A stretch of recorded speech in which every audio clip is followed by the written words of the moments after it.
Corruption, scandals, bribery. Ah, FIFA, the world's most powerful football organization and a masterclass in chaos. You would think it's run by a few Nigerian princes. How deep does the corruption go? Let's just say if FIFA were a swimming pool, it'd be Olympic-sized and filled with suspicious cash instead of water. In today's video, we'll uncover the hilariously shocking saga of financial corruption in FIFA.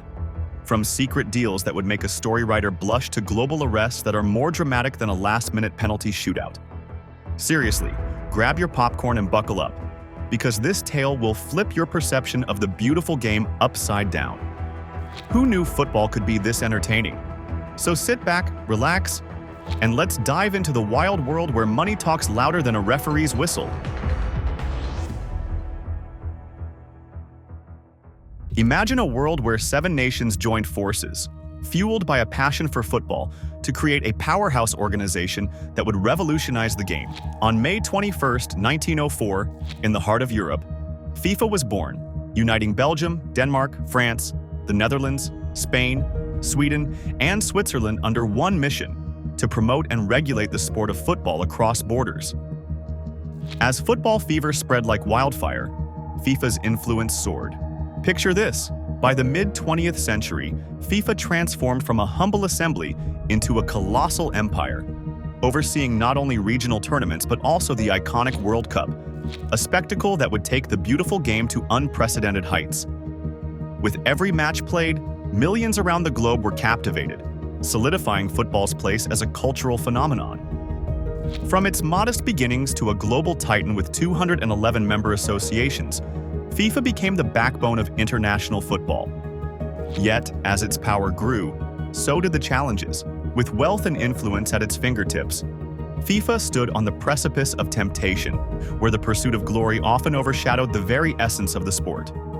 This rise, filled with dreams and aspirations, set the stage for a story that would ultimately intertwine with shadows of greed and corruption. In the shadowy underbelly of football, FIFA's rise was not without its dark secrets. Picture this.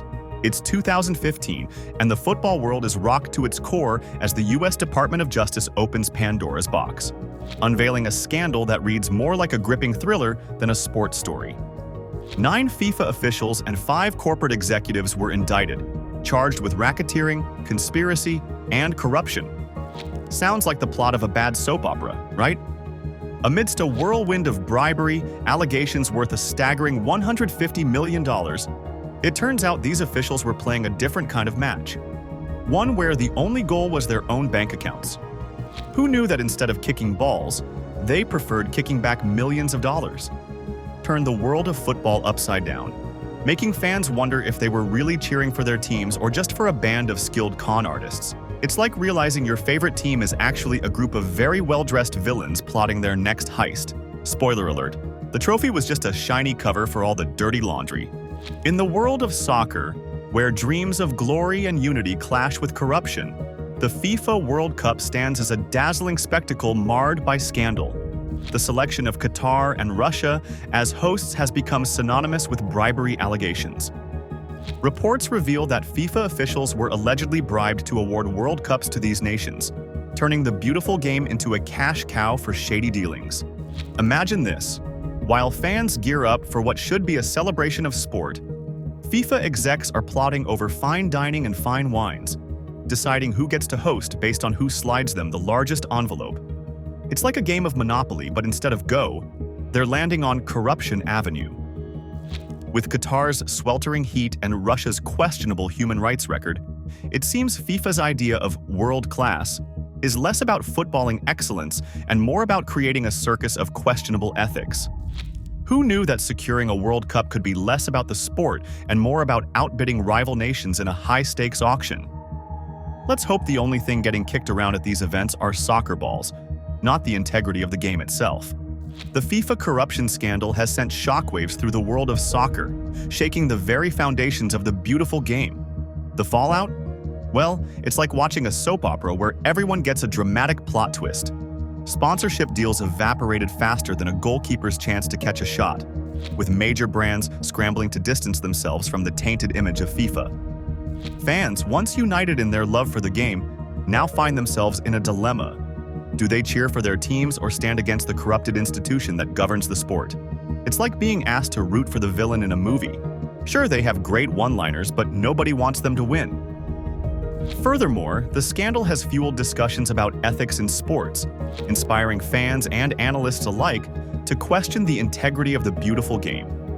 As the sport grapples with the aftermath, one thing is clear: the only thing more volatile than a penalty shootout is the public's trust in FIFA. So while we may still celebrate our teams, the underlying chaos serves as a sobering reminder that even in sport, nothing is quite as it seems. FIFA today, like a magician who keeps pulling the same old rabbit out of a hat and pretending it's new. Have they changed? Well, if you count swapping out one corrupt official for another, then sure. It's a bit like a revolving door at a dodgy nightclub. The faces change, but the vibe remains dodgy. FIFA is still making headlines, not just for football, but for all the wrong reasons. Accusations of corruption and money laundering are still floating around like a bad smell in a packed stadium. You'd think they'd have learned by now, but no. They keep adding new scandals to their collection like it's a sport in itself. And let's talk about the video game. If the virtual version of FIFA is anything to go by, they haven't figured out how to track player stats since the days of dial-up internet. Youth Academy players still have names more ridiculous than a Saturday night comedy skit, while the gameplay updates feel like giving a flashy paint job to an old banger. So, has anything really changed? Only the number of ways FIFA finds to embarrass itself. Now, if only they could channel some of that energy into actually making the game better. So, with all that we've uncovered, can FIFA ever truly be cleansed of its corrupt past? Or are we simply scratching the surface of something far deeper? Let us know what you think in the comments below. Do you believe FIFA can change, or is the corruption too deep? If you found this video eye-opening, don't forget to hit that like button, subscribe, and share it with your friends. Until next time, stay informed and stay curious.